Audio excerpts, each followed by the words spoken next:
जय जोहार। छत्तीसगढ़ी प्रमुख प्रादेशिक समाचार के संग मैं संध्या तिवारी। छत्तीसगढ़ में संचालित एकलव्य आदर्श आवासीय विद्यालय के 40 विद्यार्थी मन आज नई दिल्ली में राष्ट्रपति ले भेंट करीन। ये मौका में केंद्रीय जनजातीय कार्य मंत्री अर्जुन मुंडा और केंद्रीय जनजातीय राज्य मंत्री रेणुका सिंह घलो मौजूद रहीन। राष्ट्रपति ये लइका मन ले भेंट के दौरान जनजातीय विकास, जनजातीय गौरव दिवस और उखर शैक्षणिक विकास पर गोठबात करीन। प्रदेश में सतनामी समाज के गुरु बालदास, गुरु आसमदास समेत करीबन 9 झीन आज भाजपा में प्रवेश करीन। प्रदेश के पारंपरिक अखाड़ा के संरक्षण और संवर्धन के संग पहलवान मन के प्रतिभा निखारे बर बजरंगबली अखाड़ा प्रोत्साहन योजना शुरू करे जाही। एकर संग राजधानी रायपुर में राज्य स्तरीय कुश्ती अकादमी स्थापित करे जाही।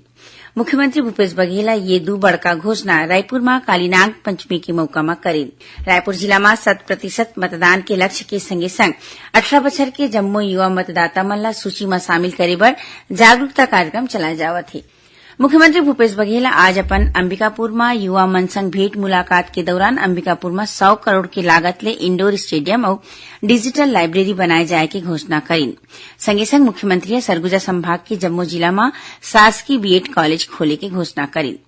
रायपुर के इंदिरा गांधी कृषि विश्वविद्यालय के अंतर्गत संचालित 39 शासकीय और निजी महाविद्यालय में वर्तमान शिक्षा सत्र पर प्रवेश की प्रक्रिया शुरू हो गई है।